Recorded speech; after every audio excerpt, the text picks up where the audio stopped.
So we have three panelists today who are going to kind of open the discussion here by presenting their views.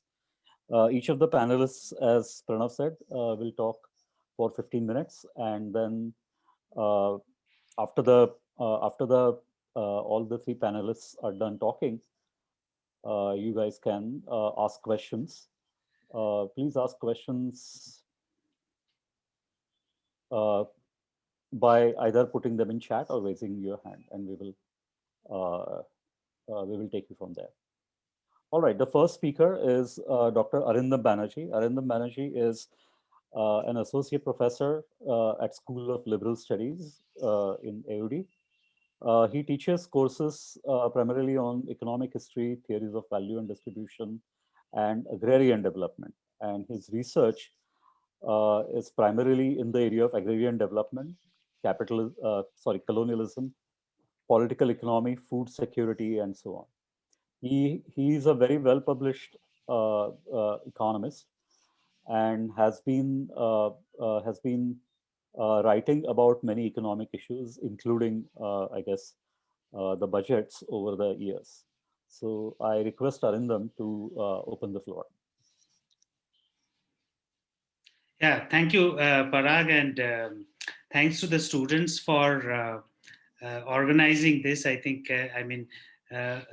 being in a department of economics, I think it's almost imperative that we must discuss the budget, and we can't really miss the budget any year.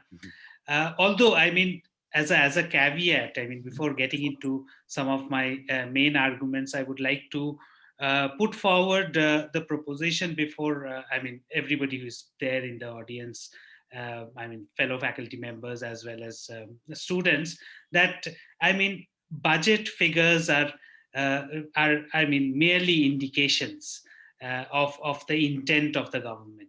There's a lot that happens with the economy and economic policy, which is outside the budget. Social policy also comes in and does influence the economic outcomes. So again, we need to kind of give importance to the budget numbers, but not overdo it in the sense to the extent that we start ignoring the other aspects of policy making that prevail within the economy and the society. So having said that, of course, one needs to note that the budget this year is of special significance. There is no doubt about that. And the special significance, of course, arises from something that I really don't need to spell out.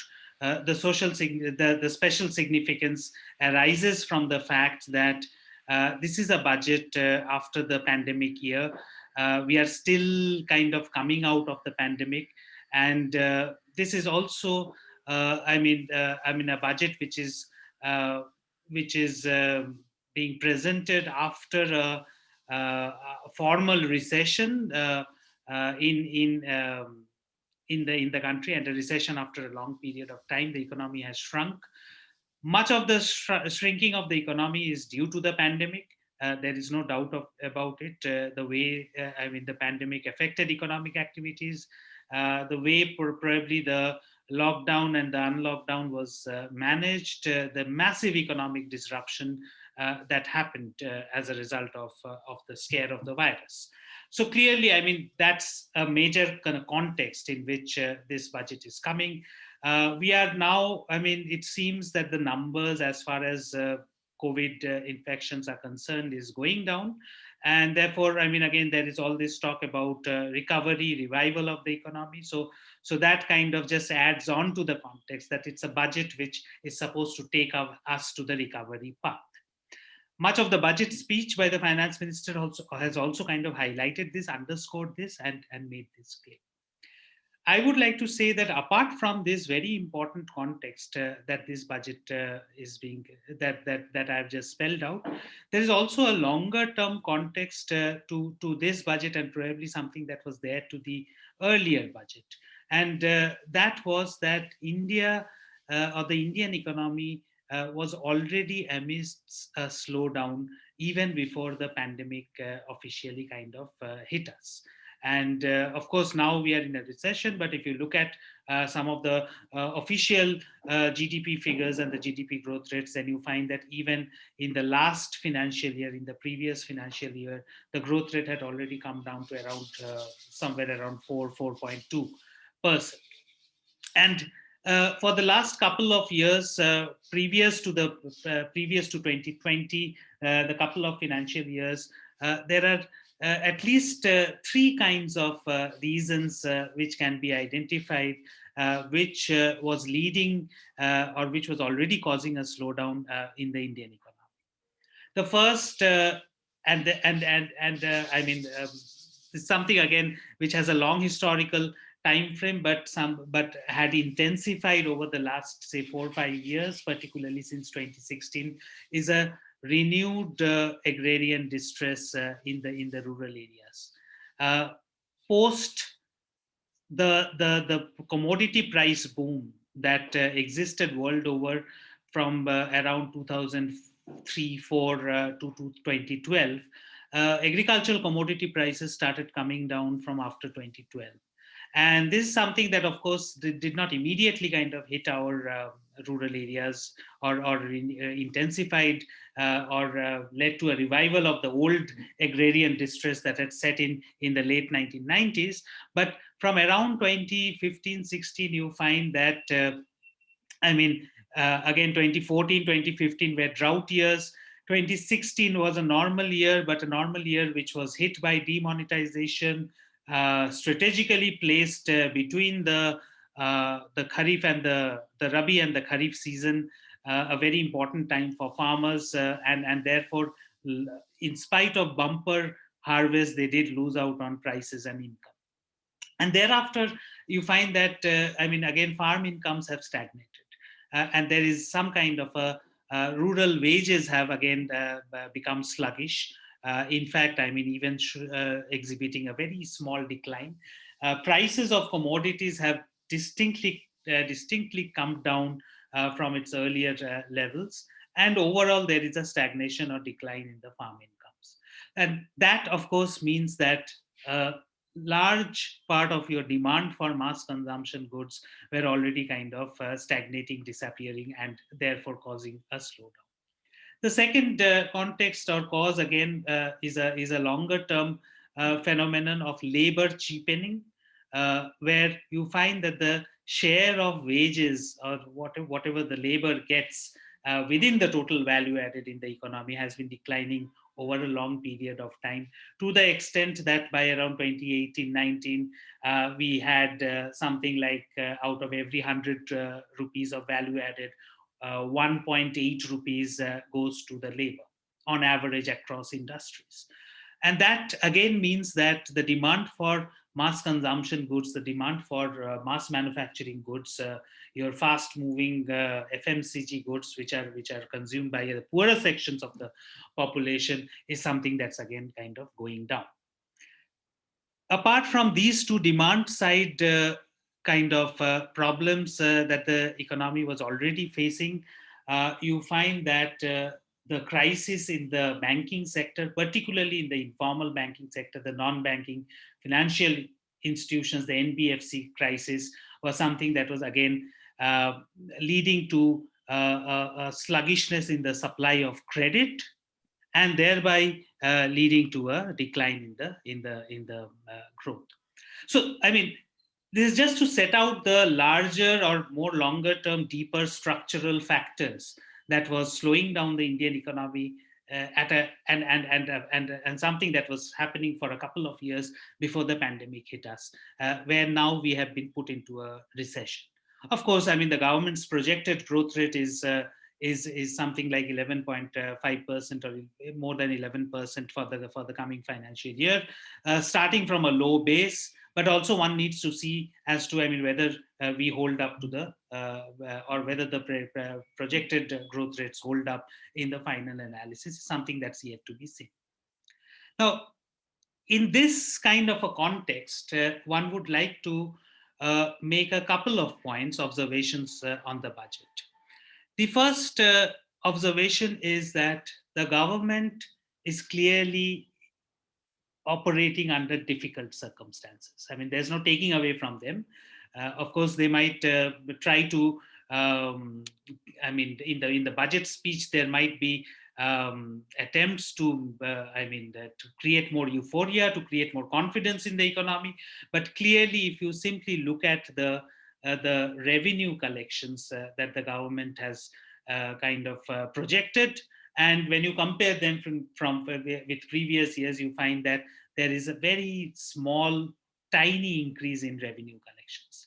Now, that is something, of course, one can argue that this is expected because this is the pandemic year where, at least for a few months, at least for 4 to 5 months, the economic activities were massively hit.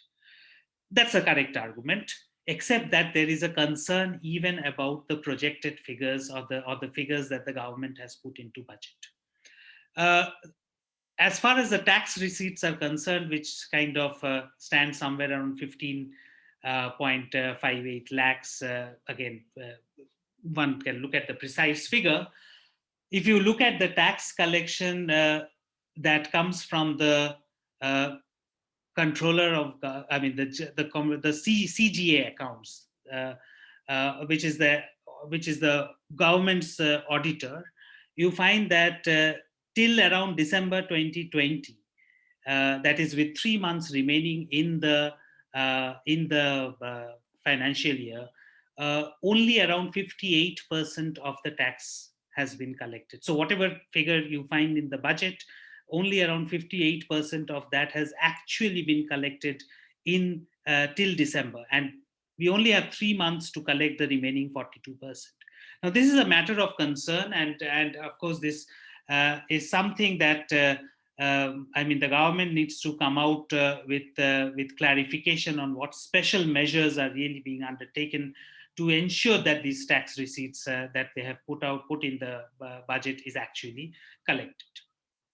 So clearly, first, the budget shows a tiny increase in the tax receipts for this financial year. Granted that this is a pandemic, but even those tiny increases are not guaranteed because it's only around 58%, less than 60% of the taxes projected to be collected that has actually been collected till December.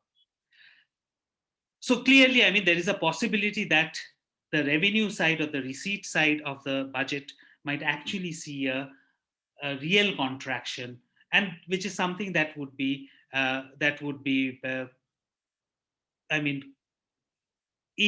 par with the fact that the economy itself has contracted.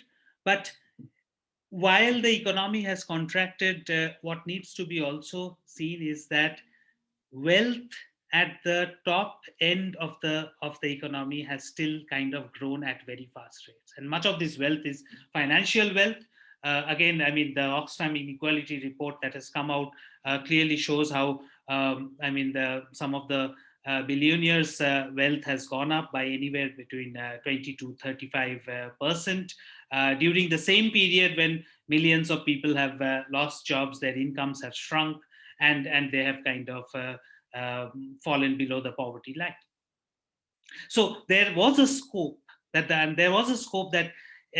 particularly in an extraordinary situation of the pandemic, there was an option for the government to actually bring in special taxation measures to tap into this wealth which has been generated through the financial architecture, through the financial markets, which the government has actually worked overnight to protect, and they have been successful in doing it.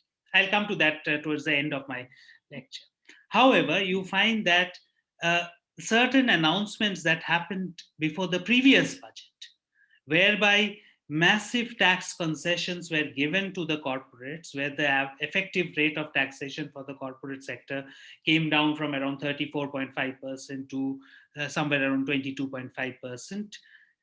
That is, and that kind of an incentive that the government chose to give the corporate sector 1 year back, with the hope that the corporate sector with such tax concessions would actually be able to, with more disposable investable funds, would actually be able to revive the economy. That's something that clearly did not happen. It may be because the corporates did not find good enough avenues to invest, but also because of the pandemic, it did not happen. So therefore, particularly when you see that there is a there is a ballooning of financial wealth which is happening, the government could have kind of brought in interventions to temper that and also kind of collected more revenues, which could have helped them in actually, increase expenditures in infrastructure, yes, but also in social sector, regarding which I guess Deepa is going to talk about in details. That is something that seems to be foreclosed now because of, and further expansion or sustenance of some of the relief packages that the government was forced to bring in the event of the pandemic. That option seems to be foreclosed, and that is very well reflected in the budget figures. If we look at the figure for food subsidy, we find that around, in the last financial year, the government was forced to spend around 4.2 lakh crore rupees on food subsidy with the NFSA and the COVID relief package and everything else, the running of the PDS. Now, part of this, again, one needs to note, was due to the excess grain distribution that the government undertook.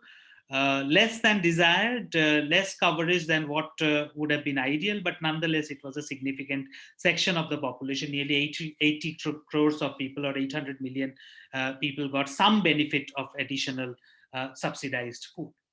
Now, that is something that the government is entirely reversing now. Why do I say so? If you look at the figure for food subsidy in this particular budget, for the forthcoming financial year, the figure stands at somewhere around 2.42 lakh crores. That's roughly, I'm giving you the rough figure. Now, that still seems to be much higher than the original budget allocation in 2021, in 2020, in the previous year's budget. The original food subsidy allocation in the previous year's budget was somewhere around 1.15 lakh crores. And this 2.42 lakh crores is clearly much higher than that. Except that when you realize and when you listen to read the budget speech carefully, you find that much of a major portion of this increase in the food subsidy is actually expenditures which have already happened, which have happened in the past years, but which have been put off the budget because the government did not allocate money to the Food Corporation of India. And now the Food Corporation of India has accumulated loans from the National Small Savings Fund because it had to pay the farmers for all the procurement that FCI did. And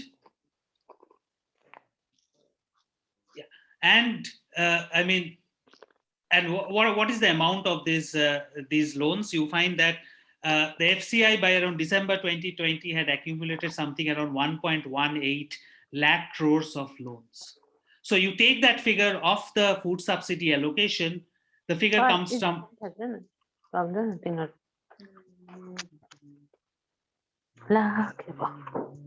Yeah, I think there's...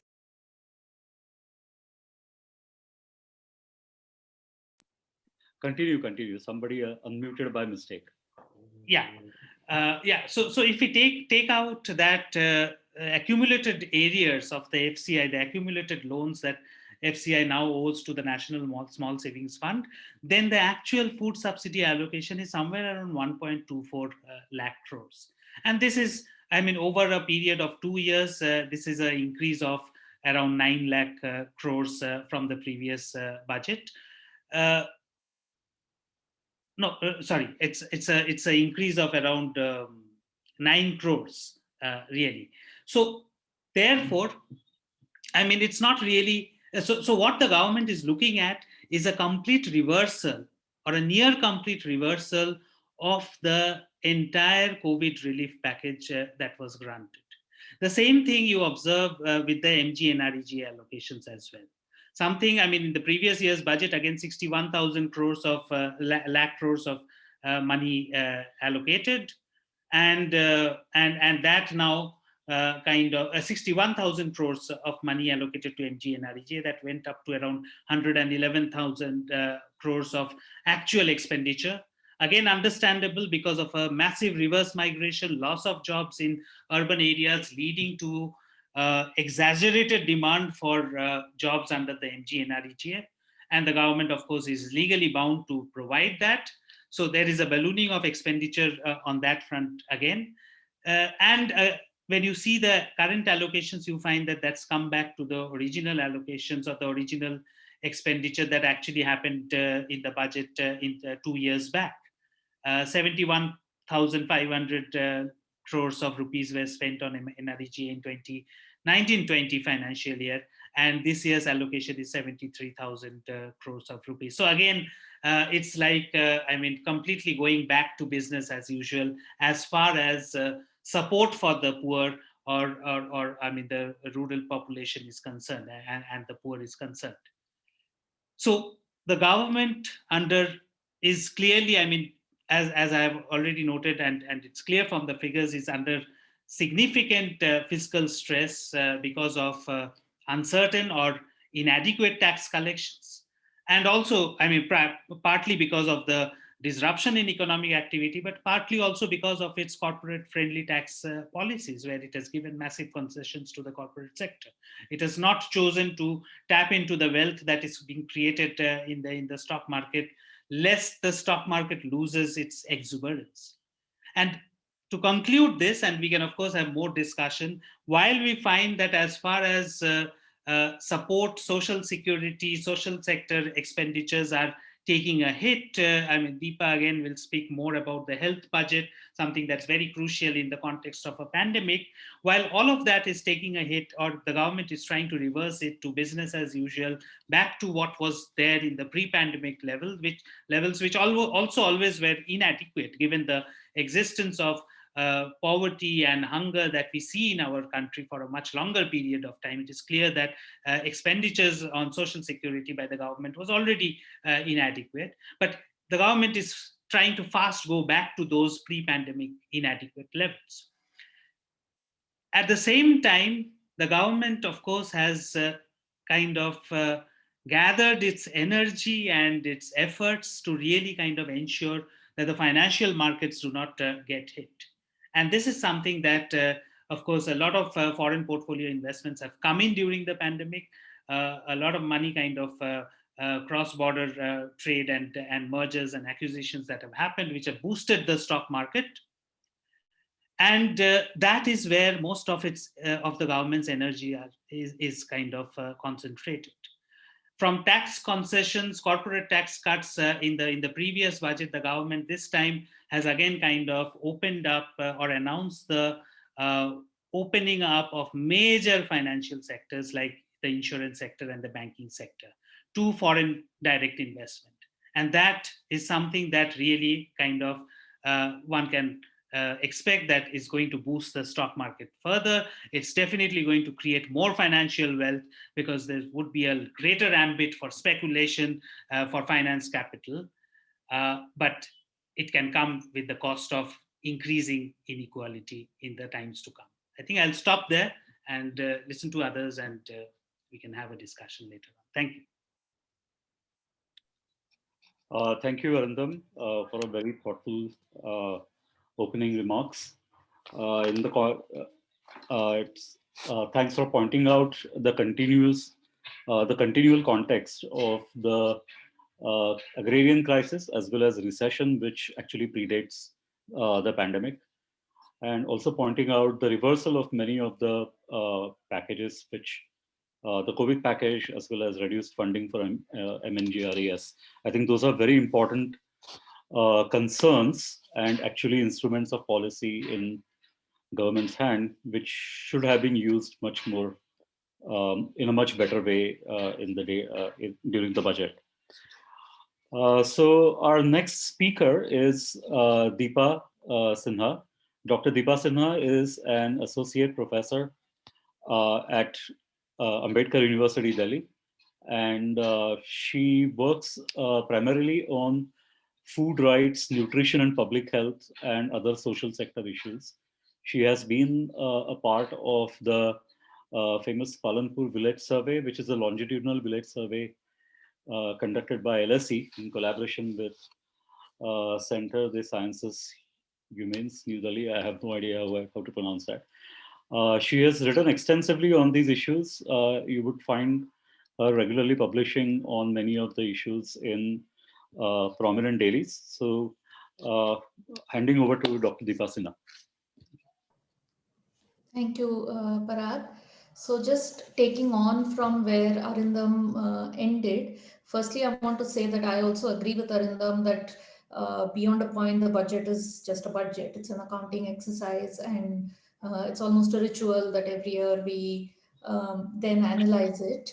But at the same time, for the social sector, where the government is a major player, and even where it is not, where it should be a major player, like in providing basic health, education, nutrition services, especially given the status of human development outcomes in our country. The budget is quite a significant exercise also, because really what happens the rest of the year finally for these sectors gets determined by how much resources have been allocated for them. So does the Anganwadi worker get paid on time or not? Is her salary going to increase? Are state governments able to give eggs in their midday meals? um, will patients in primary health centers get free medicines? All of this ultimately come down to, is there enough money to do this? And the budget is an exercise where this gets determined.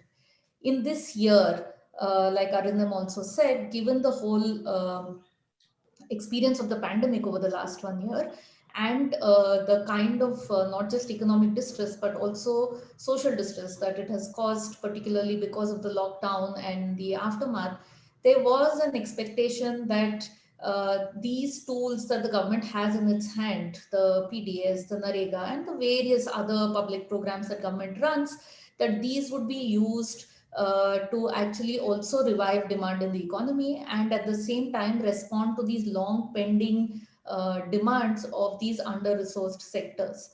And when we look at the data, so I'll just give you a lot of numbers from one sector to the other, just to show how it's very clear from this budget. And I think budget also becomes important because we are increasingly seeing this divergence between what is being said and what is actually happening. So if you heard the speech of the finance minister on the day of the budget, one was quite hopeful. In fact, it was surprising also, because she started her speech with health and nutrition, and talked about how they were going to be these amazing increases. And so it was almost unbelievable that it was happening. But then when you go and look at the figures, they tell you a completely different story, which is why, as well, I think it's becoming increasingly important for many of us to really understand the details of the budget. So, firstly, on the overall orientation, like Dr. Arindam Banerjee just said, it is despite this whole COVID and across the world, governments crossing their fiscal deficit limits, it is still very much a budget which seems to be working within the restrictions that it has set for itself. Which many would say that in the current context definitely would not apply. So, although it seems as if the fiscal deficit has been increased a lot, over 9.8% or something for the COVID year, and the upcoming budget 21-22 projected 6 point something percent, we see that this increase in fiscal deficit is not backed by increased spending. What it is backed by is the fact that growth has reduced, and also resource mobilization is not happening at all to the extent that was expected in, say, the last budget as well. And we don't see any kind of measures on the resource mobilization side to improve tax collections so that the government is able to spend. So, for instance, wealth tax, for example, something, a proposal that has been in discussion for very long. This might have been a good time to bring that in, given the context of increasing inequality, given the context of a year where profits have continued to rise despite wages falling. So all of that is not there. So there are two things broadly that we see when we look at the numbers in the budget for the social sector. First is, how much has the government spent in 2020-21? Now there is a lot of this uh, prachar, I would say, campaign, that a lot has been spent in 2021, much more than that was planned as a response to COVID. And one would expect that to happen, like it happened all over the world. But if we look at the data, actually that is not true. Even that has not happened. Yes, where does it show up most? It shows up in Narega and in the PDS, the food subsidy. In Narega, the number of days of work created has increased, and there was a long pending demand, and it's a demand based scheme. So one could give it to them that there is an increase in expenditure. But food subsidy, as Arindam has already explained, whereas it seems like the food subsidy increased by 3 lakh crores, actually the government has only spent about 1 lakh crores, 1.1 lakh crores more than it would have if there was no COVID. So they have used this opportunity of the COVID to correct the budget books for off budget adjustments that were made over the last 4 years from 2016 onwards. So that is quite a significant component, even if when we look at the increase in the overall expenditure of the government from around 30 lakh crores to 34 lakh crores, we see that about half of that increase almost is explained by this allocation to the PDS, which actually on the ground doesn't mean anything. It does not mean that this additional allocation of the PDS does not mean that people who were earlier not getting rations have got it last year. It does not mean that earlier if people were getting 5 kilos, they're getting 10 kilos this year. Nothing. What it means is the Food Corporation of India is now less indebted than it would be otherwise, and why it was indebted in the first place is because in the last 4 years it was not given enough money for the amount of food grain that it was distributing. So the issue of the food subsidy and the gaps in the PDS, that a large number of people do not have ration cards, and in this year again it has been very clearly shown by a number of surveys. The Azim Premji University has done 2 rounds of surveys post-COVID, one in May and one in November, December. The Right to Food campaign did a survey called the Hunger Watch across the country. All of these surveys, the Dalberg did a survey, all of these surveys are showing that for those who had a PDS ration card, those who were included in the net, it made a huge difference during COVID because of loss of jobs, from almost difference between starvation and having some minimal food security. So if you look at the food subsidy figures, it seems as if the food subsidy has suddenly increased, and this issue has been taken care of people who are excluded from the public distribution system. But that is not the case, and we need to recognize it. Then if we move on to everything else, you find that even the revised estimates for 2021 are actually lower than what was even budgeted in February last year, when we didn't know that this COVID is going to hit us. And this is quite, not only is it worrying, it's also worrying because we know from recent data that the National Family Health Survey 5 has released of pre-COVID period 2019, end of 2019, for 22 states, which show that between 2015-16 and 2019-20, the malnutrition in the country has either remained stagnant or it has increased in most states in the country. And post COVID, one can only expect that in the other states where the survey has been done after the COVID lockdown, the situation would be even worse. So we need to understand that stunting, stagnating, or declining is a very sensitive indicator of overall well-being in the economy. And you very rarely, globally anywhere, see the situation where stunting is actually worsening amongst the population, which is that kids who are born later are actually shorter than kids who were born earlier. That usually happens if there were famines or years of war and so on. That is the situation in 2019, even before COVID came. So you would expect that during COVID, and if during COVID you were not able to manage for whatever reason, at least now where things are settling in a little bit, these would be areas of focus. But if you look at the overall budget of the Ministry for Women and Child Development, it has actually gone down in absolute, in nominal terms. So the revised estimate for 2021 is slightly marginally higher than the budget estimate for 2020. But if you look at the budget estimate for 2021, it's in absolute terms lower. And if we look at the schemes where this reduction has happened, It's more or less across the board. But the Anganwadi services, which are a critical intervention for children under 6, pregnant and lactating women, adolescent girls, all the vulnerable groups which need to be targeted if we want to make a dent on malnutrition, we see that the budget for the Anganwadi services has actually gone down in nominal terms. And once again, going back to the point of what is said in the speech and what is there in the numbers, in the speech, there seemed to be some kind of a hope because a new scheme was announced. So the Anganwadi services are now called Saksham Anganwadi. And what this has meant is that Anganwadi services, Saksham is not just Anganwadi, it also includes the National Nutrition Mission and a few other things. So the combined budget for Saksham is lower than the budget that was there last year for only Anganwadi. So just Anganwadi was allocated 20,500 crores last year. This year, Saksham, which is Anganwadi plus National Nutrition Mission plus creche services, is allocated 20,105 crores. Again, this is important. Like I said, this only means if the budget for Anganwadi services is going down, it only means that the food that children and pregnant lactating women are being given, that quality will suffer. The Anganwadi workers who are paid a measly amount in any case, one can expect that their wages will not increase even to keep in pace with inflation. And in fact, one can see that there will be delays in payments and so on. Similarly, the budgets for maternity entitlements has come down.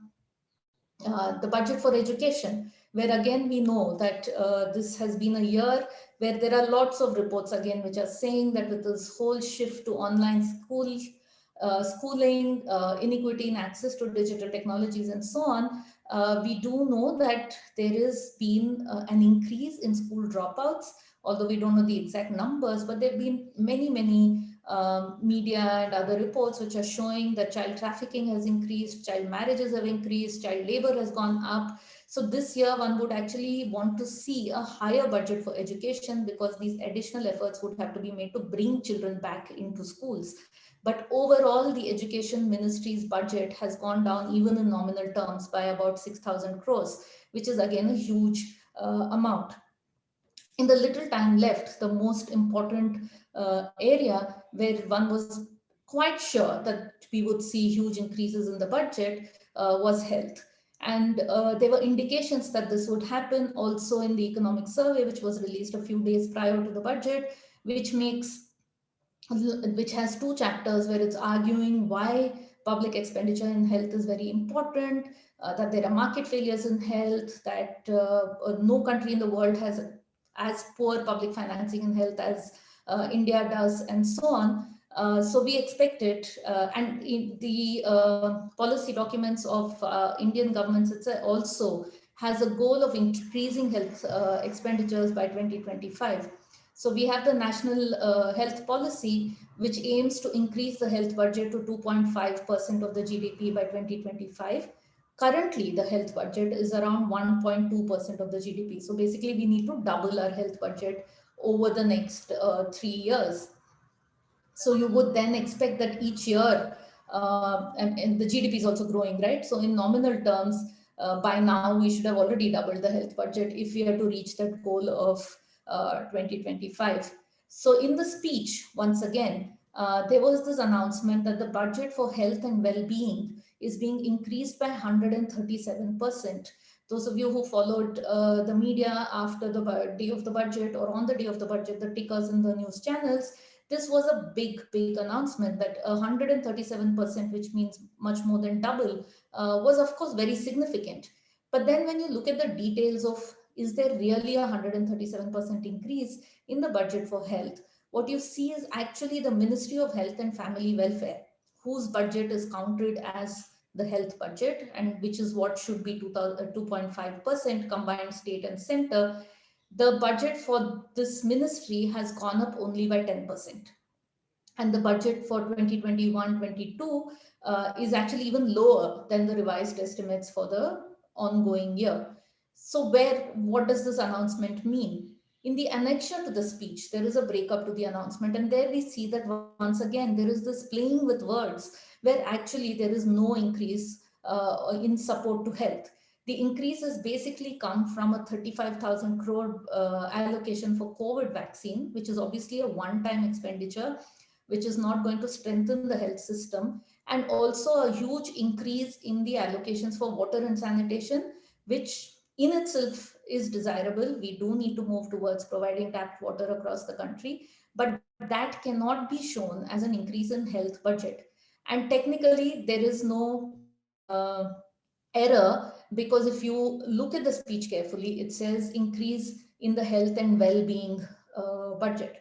But overall, again, shows in terms of priorities that we are not at all moving towards universal public provision, not even in the case of health, where all the fault lines were exposed over the last 1 year, not only in terms of difficulties in accessing healthcare for COVID, but also for non-COVID conditions because of COVID, how much pressure there was on the system, how difficult it was to control and regulate the private sector because we don't have any institutional mechanism for it. In this context, strengthening the health system at every level. And all those ideas were there in the finance minister's speech and the economic survey, but there is no money backing any of that. And none of this can be done without resources being given to them. So just two more points before I conclude. One is that the budget, while is this routine exercise, what we are seeing is that year on year, it's becoming much more and more untransparent, less and less transparent.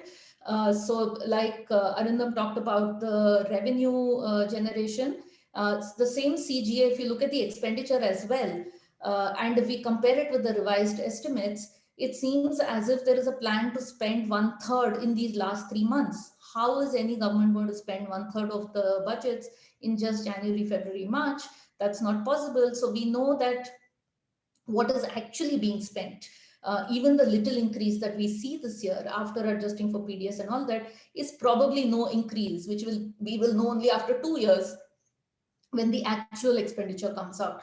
The second thing, that the groups which need support from the budget have been most neglected, women and children, with the budget for Ministry and Women and Child Development going down, and the budget for children this year being the lowest as a proportion of GDP in the last 10 years. Children who make up 40% of our population and really would lay the foundations for the future of the country have been completely sidelined, and all the schemes, everything that addresses the human capital development for children have actually got reduced allocations. So that's basically what I wanted to say, that it is this is an opportunity for us to also talk about women, children, and so on, which otherwise normally who don't enter mainstream economics discussions either.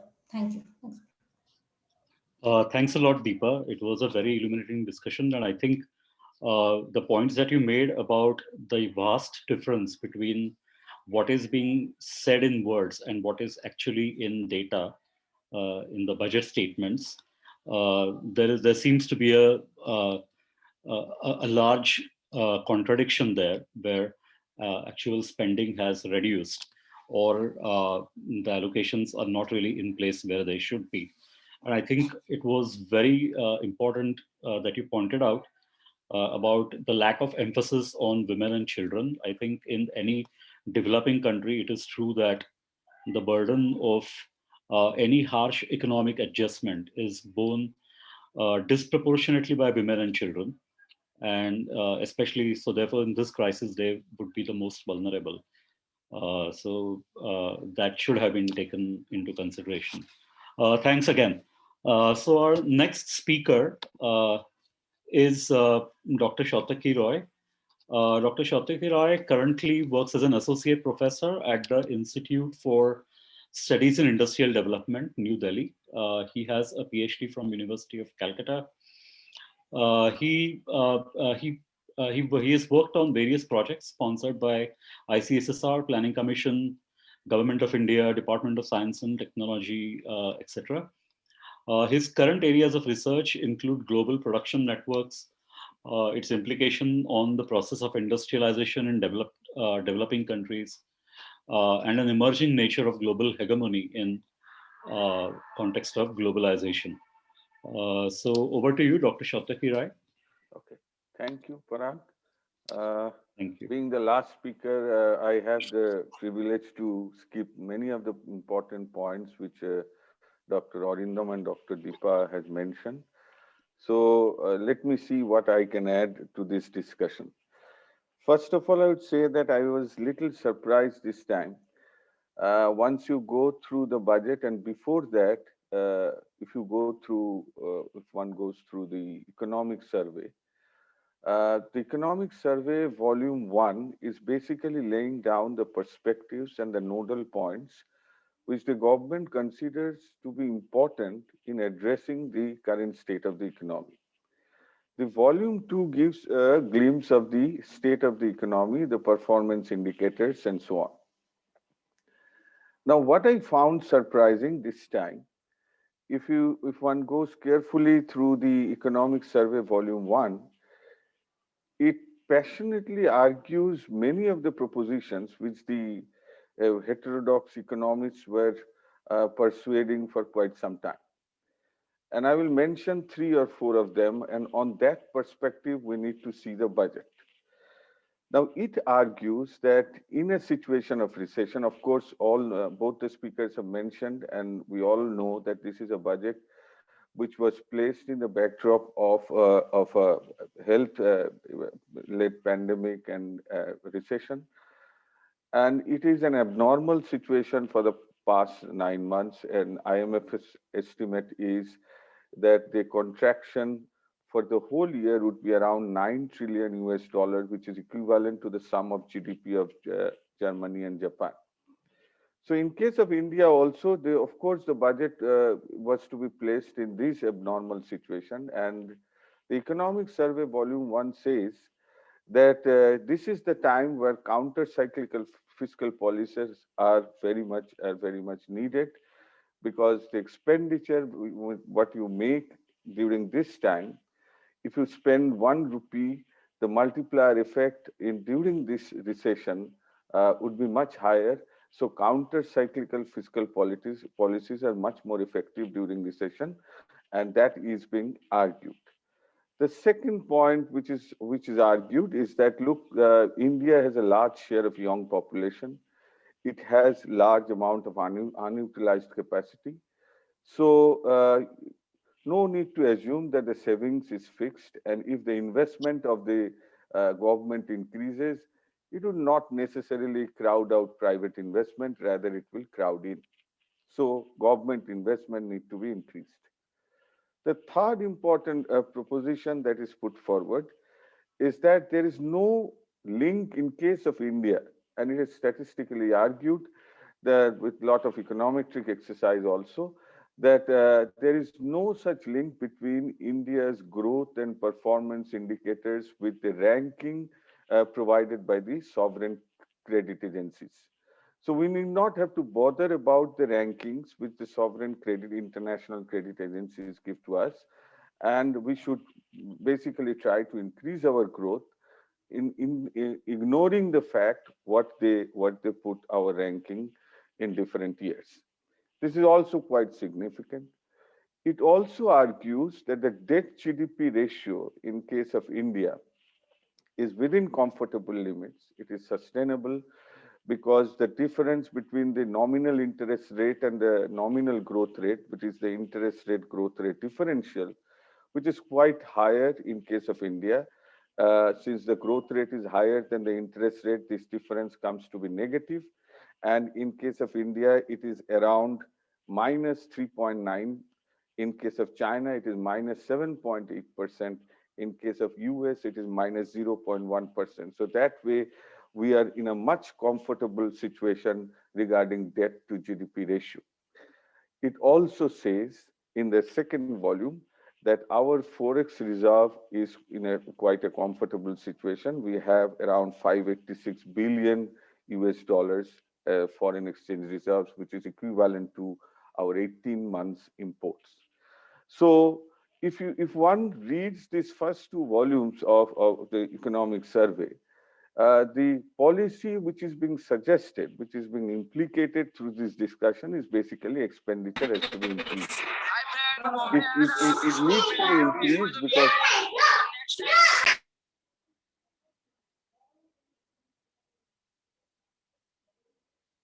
My apologies. Please continue. Someone's so yeah. so what they basically, it seems, they argue, at least the argument that is being put forward as the backdrop of the budget is that expenditure needs to be increased. And of course, the expenditure, as also the discussion goes on in the economic survey, that if we want to analyze the recession, it started with a demand crisis because people have lost income. There are a lot of job cuts, there was income loss, and so there was cut in demand. So aggregate demand has fallen. In the second round, it would happen that since people have lost their jobs, movement has been restricted, there had been lockdown, so there was a supply crisis as well. And later on, both of them led to both demand and supply crisis. So in the short run, what needs to be done is to increase the purchasing power of the economy. And so that is the first thing. And the second thing is to create long-term investment.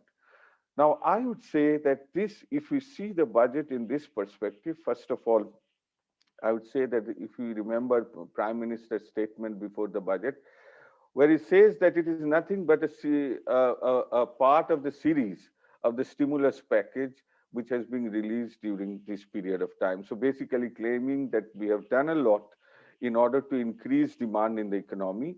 And so another part will be announced in the budget statement.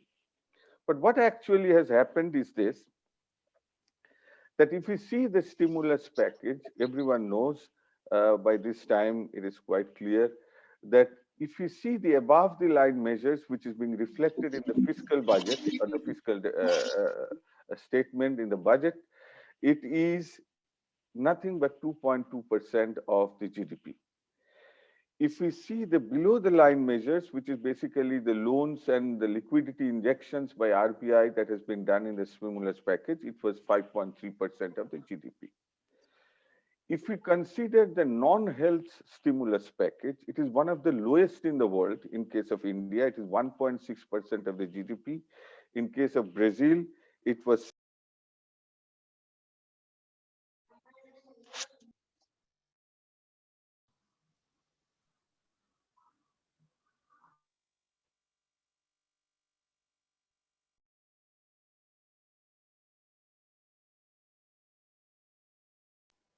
Satyaki, you have to unmute yourself.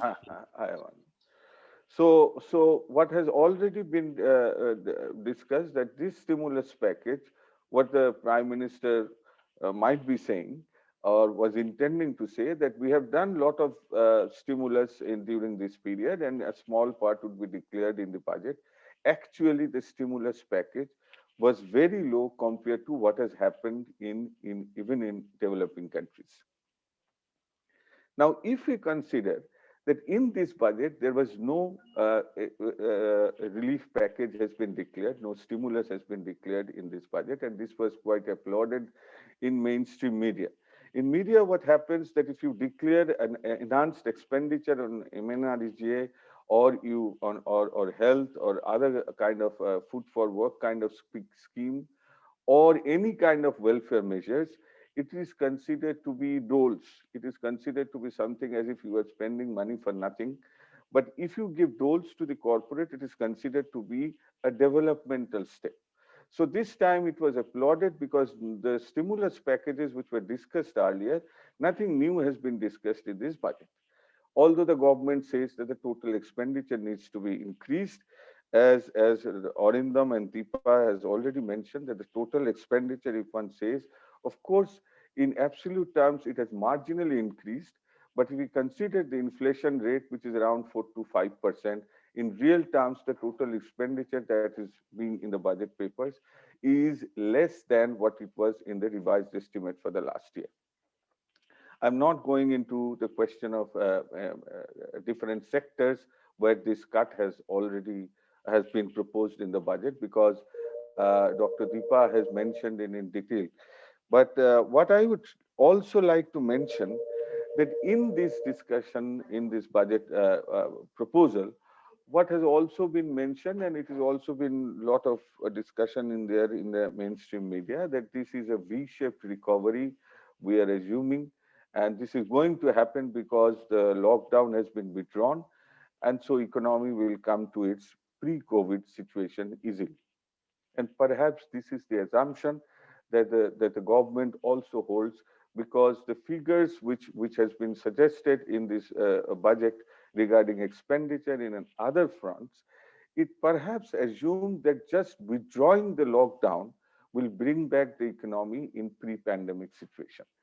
Now, I would say that what the government estimates for this year, the growth has been estimated to be minus 7.7%. And one could easily remember that in the first quarter, the estimated growth rate was around, contraction was minus 23%, close to. If we consider half of the year of this financial year, the average contraction was minus 14.9%. And in the second half only, we see 0.3% positive growth. And that gives you the estimation for the total year of about minus 7.7%. What the government says, and in this budget statement, what the finance minister claims, that in the next year, will be having a growth rate of 11% in real terms, and in nominal terms, it will be around 15.4%.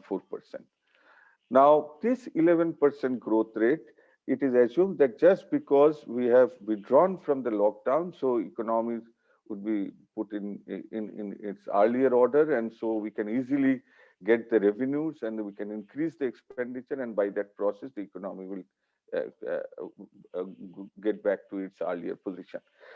Now, what is important that this is an estimate which is made by the IMF, that if we assume that in the next year we will be having a growth rate of 10 to 12%, and in the next 2 consecutive years, if we can maintain a growth rate of 6 to 7% each year, then we will be reaching to a GDP which would be 90% less than what we would have reached if we could maintain the 6.7% average trend growth rate, which was in the pre-pandemic period. So the estimate basically suggests that we will take at least 2 years to go back to the pre-pandemic GDP. And if we want to go back to the trend level of growth, we will be having, even if we have 10 to 12% growth rate next year, and then 6 to 7% in the consecutive 2 years, then also it would be 90% less than what we could have achieved with the trend growth rate. So it is too far to claim that we would be going back to the economy just by withdrawal of the lockdown. What has already been mentioned by Arindam, I would say that what they are expecting in this, in the coming, in this quarter, in the last quarter of the financial year, is that closely 50% of the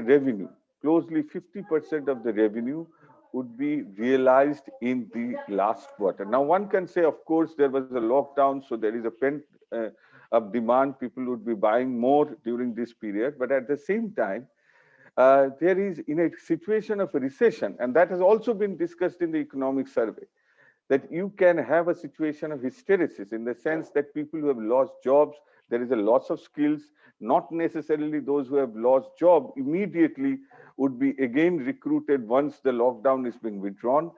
Not that all the farms or the small enterprises which are closed would immediately open up once the lockdown has been withdrawn.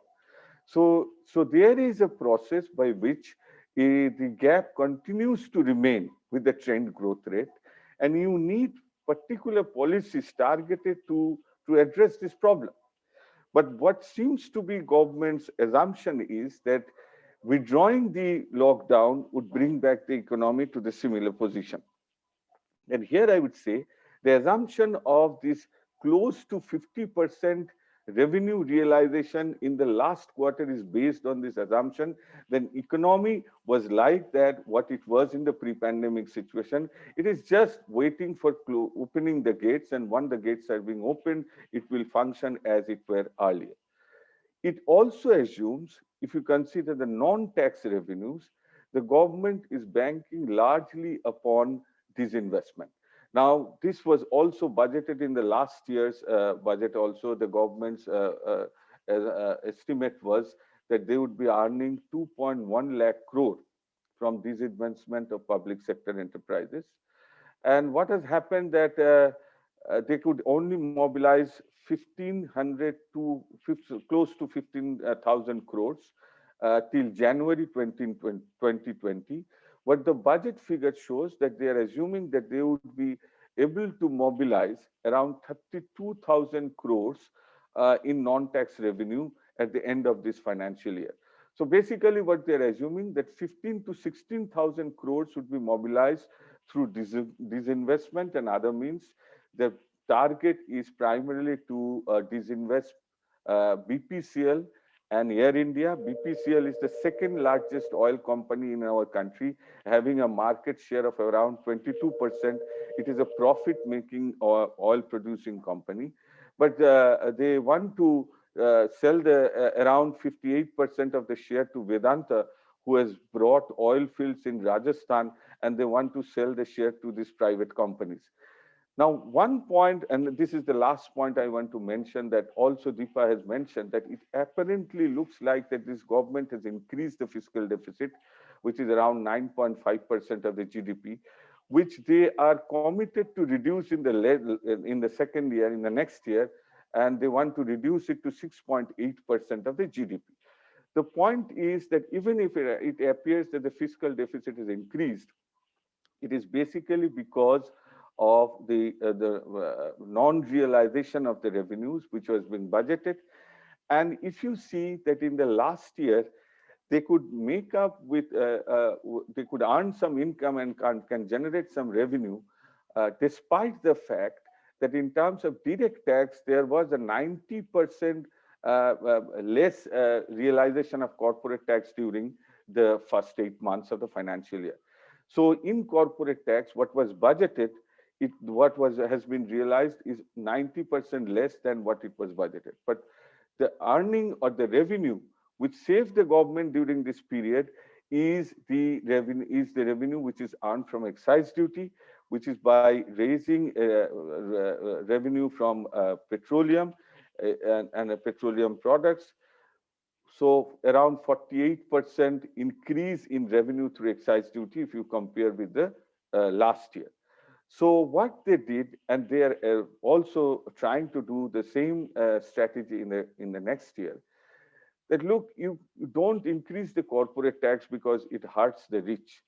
And this year's budgeted corporate tax realization, if you consider what they think that they will be realizing from the corporate tax, what is budgeted this year is less than what it was budgeted in the last year. So they are not going to hurt the corporate sector. Rather, they would be trying to sell the public sector enterprises to private players, private corporates, what they're planning through disinvestment. And on the other hand, there's things like petroleum and fuel, which you cannot avoid purchasing. People are dependent, transport is dependent. And so even if the petroleum crude oil prices have declined substantially in the international market, you can raise funds through this because your import cost has been declined. At the same time, if you allow earning taxes through excise duties by the use of petroleum, it is the way by which the governments are trying to mobilize resources. So they will depend upon indirect taxes. They would not put pressure upon corporate taxes. They would not pressurize the corporate sector. Rather, they would sell public enterprises to the privates, corporates. And at the same time, if by this process, at the end of the financial year, as Arindam was mentioning, it happened in the last year also, even the actual figures had been less than the revised estimates. So even if they are not able to realize the amount of taxes, both tax and non-tax revenues, which they have budgeted in this year, then they will reduce, they would cut expenditure, and that would again hurt the common man. So finally, what I say, that this budget in the economic survey says something, which was basically proposing and arguing in favor of expanding expenditure, but finally it basically tries to maintain the same neoliberal path of basically looking into the interest of the financial sector and the global finance, and also putting the larger pressure of this pandemic, even of the uh, abnormal situation, to the larger section of our population of our country. And here I stop. Thank you, Satyaki. It was a very interesting discussion. I agree. Thanks for pointing out again the difference between what the government intended to say through the economic survey and what it actually ended up doing. Uh, the shortfall from the trend growth is going to be phenomenal, and there doesn't seem to be much in the budget that is going to address that. 11% real growth uh, is not an easy task to manage, and the budget certainly doesn't have anything in it to get there. All right, so thanks a lot. So all our three speakers have provided different perspectives on this annual exercise of the government. So I now open the floor to questions. If you have a question, please raise your hand. You should have the option of raising your hand via, uh, you should see that, and or just put your question in the chat and we can take the question from there.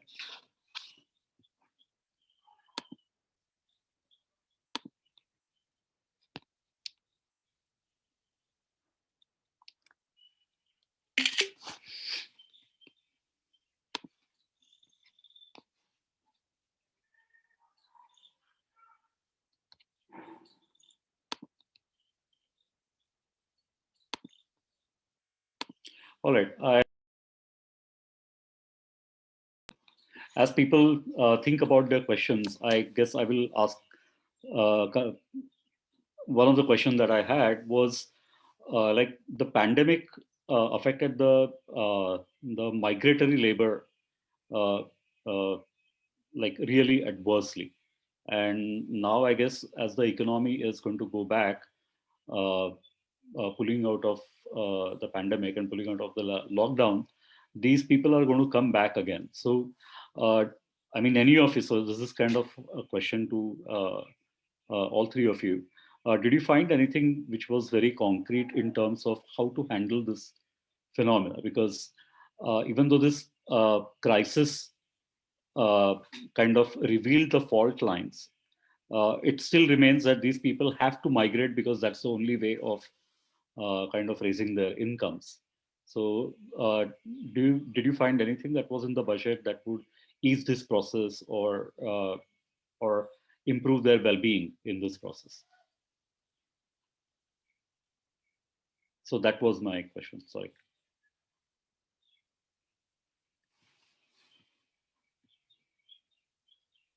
Okay, shall I respond? Yeah. Then others can also join.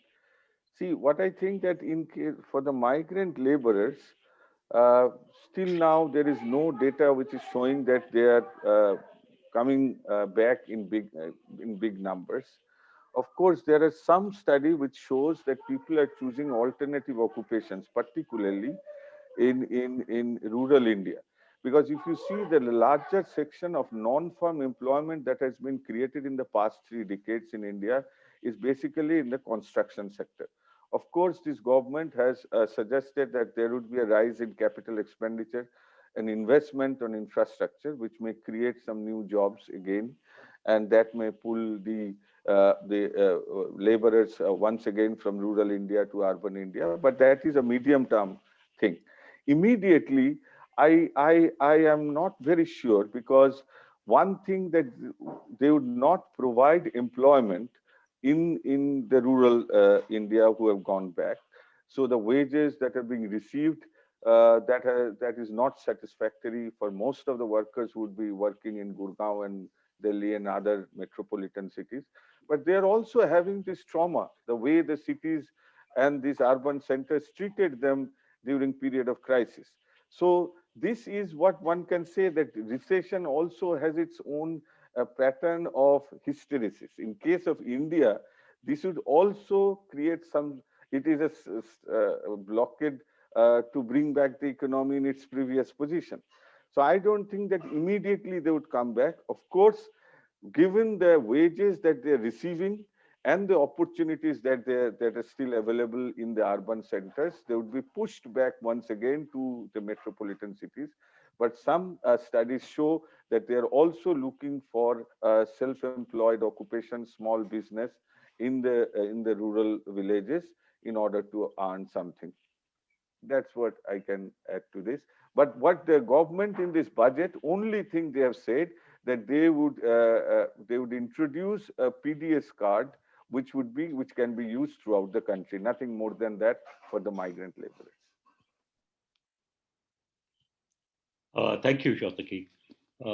Arindam, do you want to say? Yeah, I mean, briefly, I think Satyaki has already kind of, touched upon the crux of the issue. I mean, two statements. That I kind of want to make on this. I mean, one is, it's clearly, a missed opportunity on part of the government.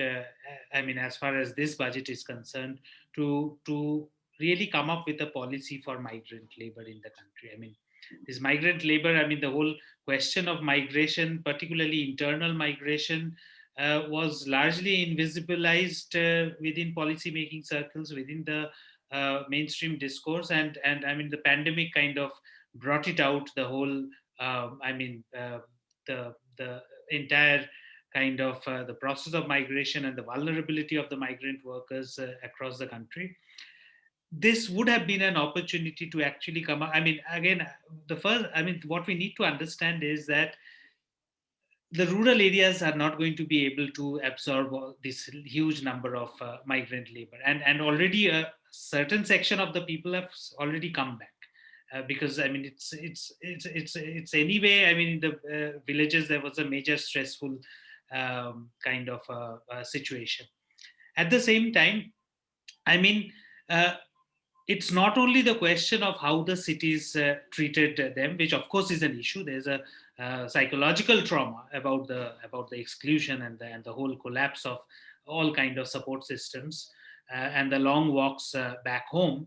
But at the same time, one needs to also note that even the urban economy has not yet recovered. The urban economy has not yet recovered, not gone back to the pre-pandemic times, that it can create jobs and generate the same level of employment for those who were located in the rural, in the urban economy as migrant workers. An interesting figure that comes out. In the middle of the pandemic, yes, the food subsidy increased. Apparently, even the fertilizer subsidy increased. And when you probe that, a part of that increase in the fertilizer subsidy is because farmers actually have purchased a larger amount of fertilizer, subsidized fertilizers. And part of that is because there is some kind of an increase in the net sown area in rural areas. Now, what is really happening? One needs detailed studies about this, and probably some data would come out in a few, in some years. But one has a hunch that more and more marginal, inferior lands are being brought under cultivation because of the desperation that has been created in the rural areas because of the reverse migration. And people are trying to kind of apply some concoction of chemical inputs, fertilizers, to get some crops out of, because there is surplus labor. There's a massive surplus labor in rural areas because the urban economy is not in a position to really absorb back all the labor that had to go back. So I think, this was an opportunity to really kind of bring in a social safety net for migrant labor, which would have encouraged partly, and also kind of maybe think of wage subsidies to small, medium enterprises, which then could create some employment. That stimulus is entirely missing.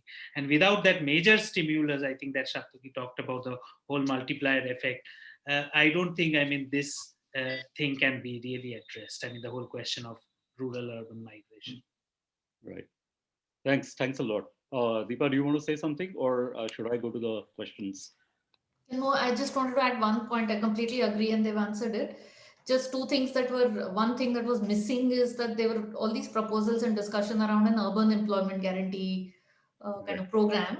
Yeah. There is nothing of that sort. So even if people come back, it's not as if jobs are overflowing here and that they come and Right. take it. And the only mention is of a portal to register migrants. But once you register, what will you do is what was missing. Yeah. Yeah. All right. So I guess we have some questions now.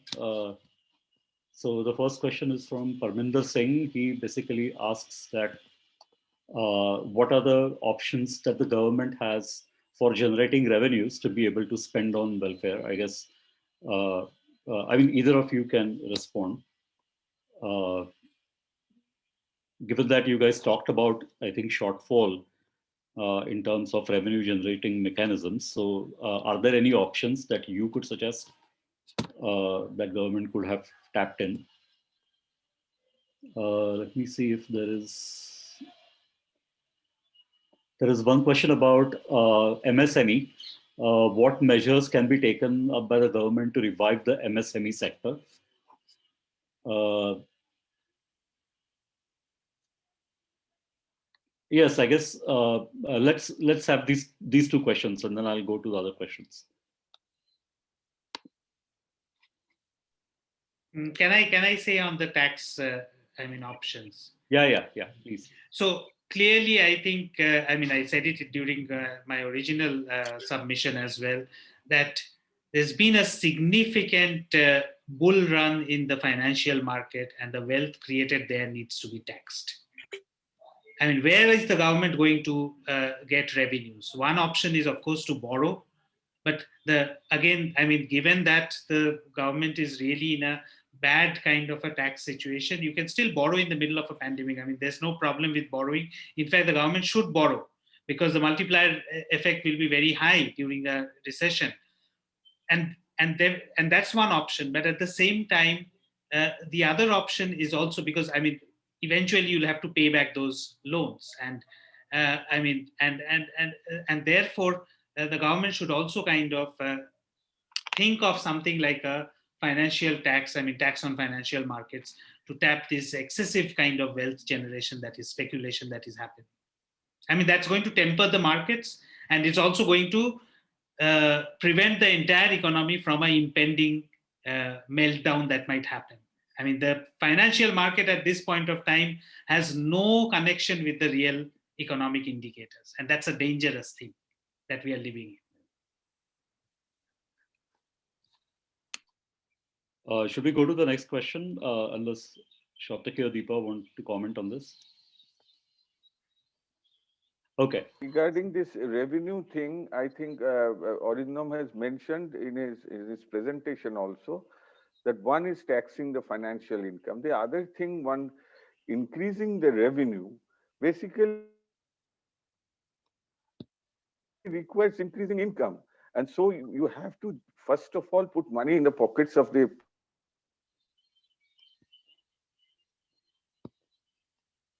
people and the larger section of the population, which will increase demand. Now, if that is not the case, then even if you provide loans for MSMEs, fine, because the big corporates have big pockets, they can sustain for 8, 9 months. For small enterprises, it is difficult to pay wages for their workers and keep the things going. So you provided some loan, which is a welcome step. But the point is, in order to really generate growth in small enterprises, it also requires the growth of standardized demand.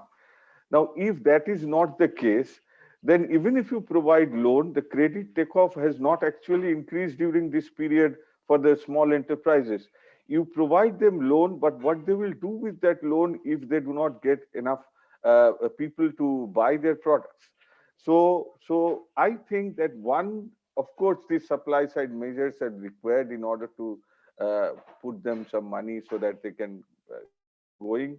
But at the same time, what was required is a more kind of a larger macro kind of intervention so that it can increase standardized demand, which actually creates demand for the small and medium enterprises. We also need to take into account that in India, more than 50% of the employment is still in self-employed. They're self-employed. So a large section of the self-employed were not in MSMEs, but they're tiny enterprises, own account enterprises. They're completely devastated during this 8-9 months of lockdown. So you cannot just say that I'm providing loan and they would be taken care of. So there has to be some intervention which is much more direct. The second intervention, of course, which the government probably has planned, is to increase investment in infrastructure, which may create some jobs in the construction sector, as I mentioned earlier. Deepa, do you want to say something? I think it's all been answered, but just want to repeat that point that you have to revive demand. It can't be only supply side Right. initiative, whether it's MSME or anything else. Right. Okay. All right. I guess a related question on infrastructure is there. So one of the area that budget seem to highlight is a push for infrastructure. So based on allocations, what are the big infrastructure pushes that we can expect as the pandemic related slowdown makes a recovery? And what is the global and national investment sentiment around infrastructure? What then are the realistic implications for land acquisition, keeping in mind the push and the sentiments? So that is, I see a smile on all the panelists' face. So I guess I mean, you need another panel discussion for this. I know you need. And the person who's asked the question is the best person to be on that panel. Okay, all right. Is it Preeti? Yeah. Yes. So, but the push is largely for road construction, and then everything else, of course, there will be land acquisition and other stuff. Okay. All right. So Preeti, you are invited to host a panel discussion again on this particular issue. Let's take the next question. The pandemic has revealed to us a flawed response system to crisis, and with climate change happened, Indian policy is still indifferent, if not contradictory to the environmental needs. Does this budget or any of the recent budgets place some focus on environment? And also, does it ask the public sector to take a lead, or or I guess the disinvestment, is it a wise choice in terms of providing, I don't know, at least temporary revenues? If I can go quickly, I'm not an expert on the environment, but I read some piece and a budget where it seems as if whatever direct environment related expenditures are there have also been cut. Okay. And I can say that the linkages that you see, for instance, in agriculture, if there was more budgets towards diversification of crops and procuring other kinds of crops like millets and pulses and all that links up. Obviously, that kind of vision is missing. Yeah. Okay, so let's see. As far as the banking crisis is concerned, government is working on setting up of bad banks. So how exactly that would help to avert the crisis, and to what extent?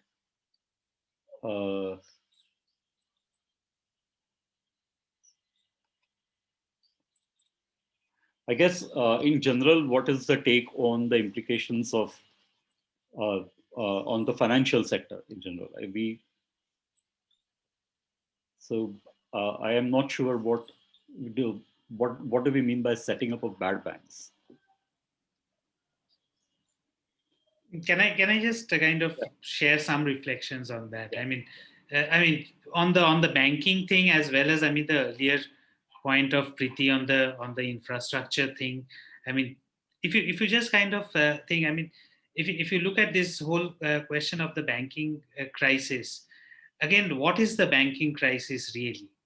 I mean, it's not that the banking, it's not that this public sector banks, again, because we have now lived for a long time with bad loans and with Vijay Mallya and Nirav Modi's, everybody fleeing the country. I mean, we've really forgotten the genesis of the banking crisis. The whole discourse has been that there were these three evil individuals who have kind of fled with the money of the public sector banks. Of course they have, I'm not exonerating them, and they have done whatever they have as true blue blue boys of capitalism, but essentially there was over leveraging by a large number or large sections of the corporate sector on the particularly on the public sector banks, and this over leveraging, this leveraging to a great extent happened during that period around 2008 to 12, when India of course was growing at a very fast rate, and the global financial crisis had come in, but India was immediately not affected because of the inflow of finance into the economy. And it's only from around 2012 onwards that you realize that all these loans that have been kind of taken for business, and these have turned into bad investments. And that's when the default kind of starts. And that's the genesis of the banking crisis. The private banks were smart. The private banks kind of held back. And why does that happen? Because public sector banks are often under government pressure. And if you look at the political economy of capitalism in a country like, in a developing country like India, capitalist lobbies have significant influence on, or put significant pressure on government,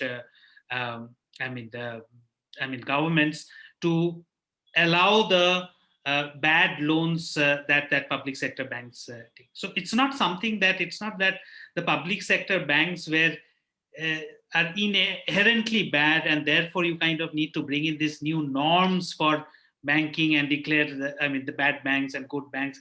It's fine. I mean, these are all accounting and relevant measures to clear out your bad loans and your balance sheets. And at the same time, if your basic problem of the slowdown that kind of is affecting the Indian economy for around 7-8 years now, intensified over the last 4-5 years. If you do not address that, then again, I mean, you can avoid. You can declare certain banks as bankrupts by declaring them as bad banks. That still doesn't solve the problem of the banking sector.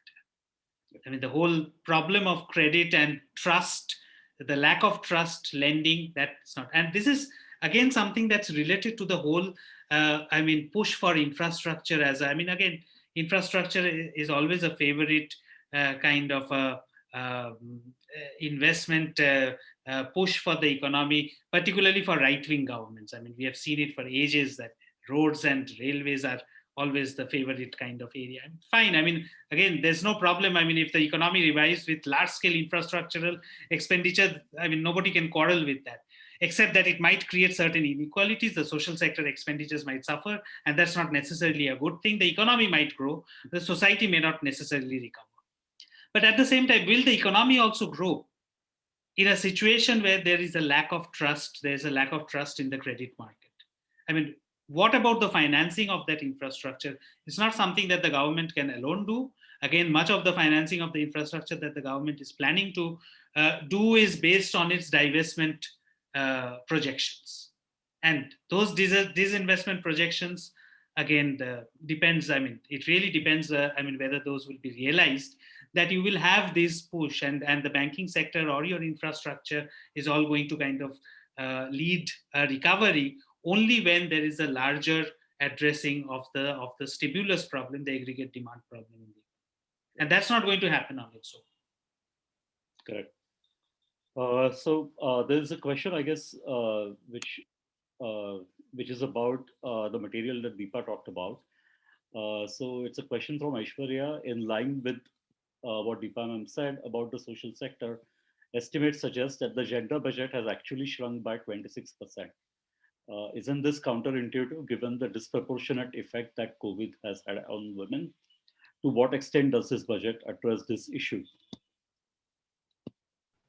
Absolutely right. That's what even I was saying. You would expect an increase, but what we see is a decline in gender budget and in budget for children. So it does not respond to the unequal burden that COVID has had on women, either through addressing the unpaid care work burdens. So the allocations for maternity entitlements and creches have actually shrunk. At the same time, there's nothing to increase women's employment or other kinds of social protection measures for women. I guess one comment here, which I think I want to make before we go to the next question. is that, I mean, even for even if you are a free market economist or let's say a liberal economist uh, or mainstream economist for that matter, I think these two concerns would be shared by any level-headed mainstream economist as well. One is that it is clear, research has shown over a period of time that whenever there are economic hardships, there is a disproportionate burden of smoothing out consumption on women and children. So the burden basically lies mainly on them. The malnutrition affects women, malnutrition affects children, and among them, girl child, right? So that is pretty much clear, kind of established kind of research there as well. And the second one is also this the fiscal policy in a dynamic perspective. It's like uh, in future, if you need to kind of increase your tax revenue, and you know that you are going through a crisis, then the only way that you can do that in future is if you increase your expenditure right now. So this kind of intertemporal idea is also imbibed in all the mainstream growth models as well. And so I wonder, I mean, what kind of economics these people are really reading to follow the guideline, to follow their policies. That is something which I'm really interested. Do you have any thoughts on this?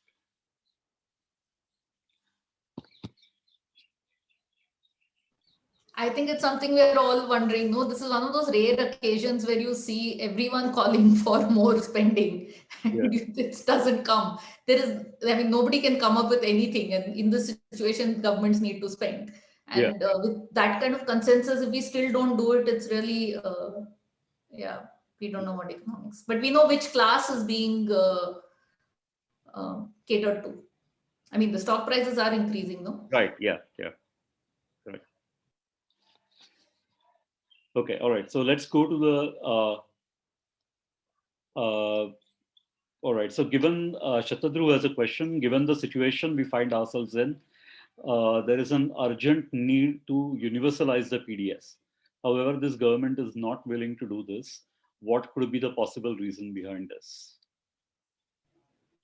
If I can quickly answer that, it links to actually the previous question also. The main reason why the PDS is not being universalized is a fiscal consideration, because the grains are there. We know there are 80 or 90 million tons, I think, now in the FCI. But the moment that that grain is distributed at lower prices, it will show up as food subsidy, and then that would increase your fiscal deficit. So again, I think the whole thing of this fear of the fiscal deficit, we need another panel Yeah, on yeah, I guess. on it. You are on. Yeah. So also just to add to that, I mean, I completely agree with Deepa, but also to add to it, I mean, the pandemic has actually kind of disrupted the financial, the plans of the financial elites. The original plan, and that pressure is there. I mean, it's not something that's simply within that pressure that is generating from within the country, but I mean, the United States of America has complained against India in the WTO the moment the National Food Security Act was passed. And there's a massive pressure to undermine the public distribution system. There's a massive pressure to completely shift to cash transfer. It's a huge sum of money. I mean, it's only 1% of the GDP. That's what the food subsidy is still, but that's a huge sum of money which the financial architecture wants to suck in. And you can do that if you can shift to cash transfers. Now, that was the pressure that was there on the PDS. Of course, a lot of subnational governments, state governments realized that they cannot survive, and therefore they shifted back to universal PDS. So it's a kind of a complicated history that has happened. But as far as the central government's approach towards the PDS has been, there's been a long-standing effort to actually kind of, do away with the FCI, frankly speaking. Now that has kind of had a setback because of the pandemic, and clearly, I mean, many scholars have pointed out that had the PDS not been there, there would have been millions of starvation deaths in 2020 in this country. And it's the PDS that had allowed the government to at least provide a minimum relief, even if they have not kind of done much. But nonetheless, they have. I mean, it's a difference between people living and dying. Yeah. So, I mean, yes, I mean, you're right that the country needs needs a universal PDS given the problems of undernutrition, hunger, every different indicators kind of show it. But there are financial interests which also does not want these kind of social welfare programs to still stay, and particularly in developing countries. I mean, the FCI, if you do a panorama of the developing world today, then FCI is one of the last large parastatal which is still existing, which kind of provides food subsidy or welfare to its poor. I mean, you start from from Mexico to large number of African countries to again many countries in the Arab world. I mean, these kind of programs have been wound up much earlier, and these kind of institutions have kind of gone much earlier. So yes, I mean, it's necessary, and yet I mean, it doesn't go with the logic in which globalization or neoliberal capitalism runs at present. I guess in interest of time, we will have the last question now, which is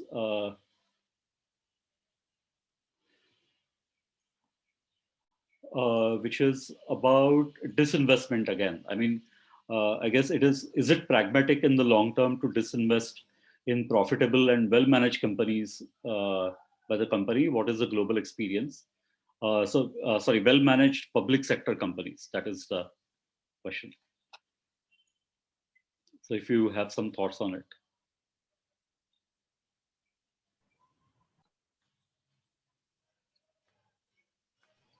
You have to unmute yourself. Yeah. See, what I would say that what is the point of selling well-managed public sector enterprises? You can decide that in some economic activities, the government may say that we are not interested in doing so. And private players may come into those sectors which are directly related to particular consumption goods or something like that. That choice can be made. But the point is that the large public sector enterprises in a country like India was basically created because they provided the industrial base for industrialization in our country. Now, if you are planning to sell public sector enterprises, and that too which are profitable, they're basically you are handing over the sources of revenue to the private sector. And there is no point in doing, because once, take the case of BPCL, as I mentioned. It is the second largest oil company. It has 29 assets throughout the world. It has around more than 17,000 petrol pumps owned throughout the country. And they are planning to sell 58% of the share of BPCL to earn just money. Now, my point is, even if they're planning to disinvest, what has also been seen during this period, because the share values of these public sector enterprises also coming down on certain points of time, because if you are not getting enough buyers who can give proper price of these assets. So at throwaway prices, the government is planning to sell public sector assets which are owned by the people of our country for taxpayers' money and all this. So they want to sell these assets and earn revenue. They would not increase the taxes, because even if the direct tax to GDP ratio has been very low in India, even compared to developing countries, so they would not increase taxes. But at the same time, they will sell public sector enterprises and depend upon disinvestment. According to me, there is no rationale of selling public sector enterprises, particularly those who are profitable. But the other point which I want to also mention, that not necessarily whether to sell or not to sell should always be decided whether it is profitable or not. Because it is only when you create a new infrastructure, you create a new road, you create a new transport line. It has always been the case. You open up new schools or colleges in rural places. It is only the public sector which takes the responsibility. So even if in some sectors it has never been like that in any country, that it would be based on the basis of whether it is only profitable or not. And there are a lot of studies which has already been done during this period of time, where even if you use the usual efficiency criterion which is being used to assess profitability of enterprises, public sector enterprises have considerably developed during this period of time. So according to me, it is basically the easiest way to earn revenue by selling the assets of the country, even if you talk about nationalism and many other things. But basically, what you are trying to do is to sell public assets in order to generate revenue instead of taxing the corporates and the rich of our country. All right, I guess this has been a really illuminating discussion. We have a lot of food of thought. The main themes that have emerged is basically there is not going to be enough revenue mobilization, so we can actually see the fiscal deficit most likely to be worsening. So we do not know where the government is planning to spend the money from, and also that the government should not worry about fiscal deficit worsening right now. There is a lot of difference in terms of narrative between what is being said in words and speeches and what actually is the data showing. Most vulnerable sectors in the country, women, children, informal sector workers, they haven't seen any.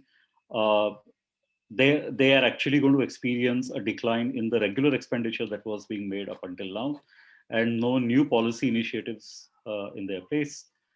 So I guess with this, even though this is a regular annual exercise, we can kind of understand what the thinking of the government is, which is we actually do not know what they think.